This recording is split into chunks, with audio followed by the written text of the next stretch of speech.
Here's the big idea, an important idea. Most people don't understand securities law, okay? Bitcoin's the only proven digital property that we have created in the world. We have created a property and not a security. The definition of property is a common commodity that is beyond the control of any one individual or corporation. It's understood that Bitcoin is not regulated by the SEC. Bitcoin is property. It's the only thing we all agree on in the crypto marketplace, that Bitcoin is property. Securities are regulated by the SEC, and you can create a security.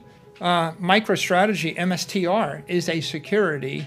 Go read my 10K statement. It's 123 pages of disclosures that are legally required for that stock to trade, that security to trade. It costs $20 million a year for us to maintain all the disclosures to be compliant with securities law. If you're a security, it's a different thing. Bitcoin is property. Ethereum, everything else in the crypto ecosystem, likely they're all securities, right? Why are they securities? They're controlled by groups of developers. They're issued pursuant to ICOs, initial coin offerings. That makes them a security. If there's a pre-mine and there was a group of individuals that initially control the thing, it makes it security. If if anyone can exercise undue influence, it becomes a security. And technically, if you look at the definition, it's when you're making investment of money, relying upon the efforts of others and expectation of profit, it becomes an investment contract, a security. Okay. The fundamental difference between Bitcoin and Ethereum is Ethereum's monetary policy changes every 6 months. Every few months it changes. There's a difficulty bomb in Ethereum that's been getting pushed back since 2016. They keep pushing it back. When it goes off, it will wipe out, obliterate a $50 billion Ethereum mining industry. Just wipe it out, completely change the protocol, flip everything to proof of stake.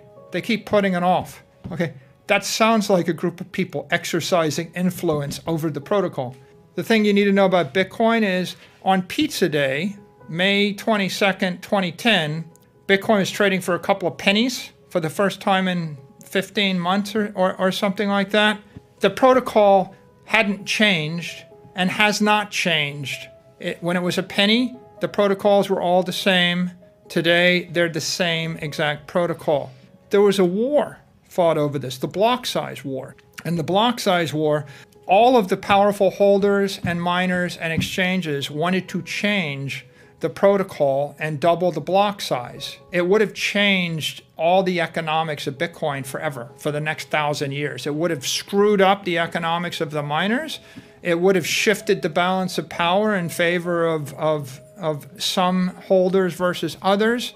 That war was lost. The original Bitcoin protocol continued on, and that means it's an unadulterated protocol, and it's shown itself to be resistant to the influence of any group of people. That's what makes it property. If you look at all the cryptos, there might be a dozen that you could debate are property, a debate. Of the ones that you could debate are property, there's one that's dominant, which is Bitcoin. There's 17,000 securities. As the SEC and the regulators move, there's going to be a massive shakeout. If they ever do clarify what the securities laws are, there's a whole set of disclosures and obligations, and then you're going to see the entire industry rationalize in a big way. What happens if they do categorize Bitcoin as a security? Well, Bitcoin's not a security, right? We've already crossed that chasm. The real question you should be asking yourself is what happens if they categorize Ethereum and every other crypto as a security? But you're underestimating the power of politicians to screw things up.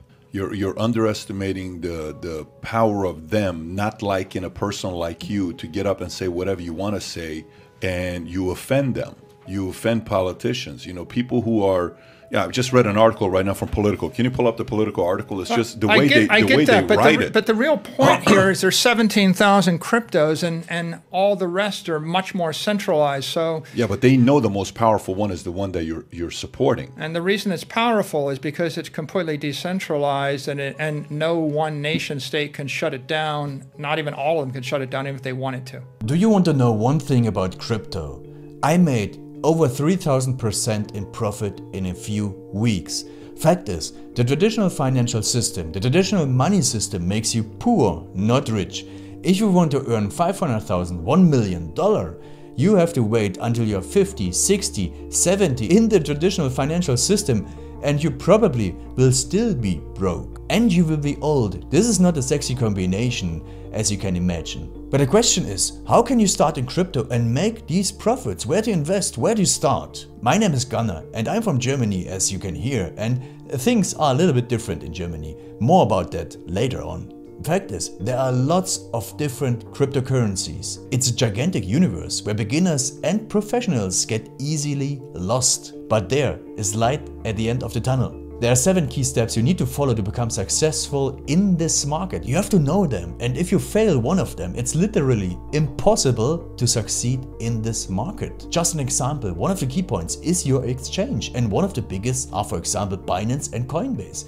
These are trusted and well-established exchanges, but, and this is a big but, you won't find the super profitable coins on those exchanges. The unknown super profitable coins that get gigantic profits are not traded on those kind of exchanges. They are traded on much smaller insider platforms that are barely known. And I can tell you what those super secret exchanges are and why they are so profitable. And another super important thing are the right information sources. The point is, the internet is gigantic. There are hundreds and hundreds of YouTube channels, blogs, pages, and much more. And there are also market makers and influencers. For example, Elon Musk, he is not a crypto guy, but the moment he recommended Dogecoin, it went through the roof, to the moon, so to say. But why did he recommend it?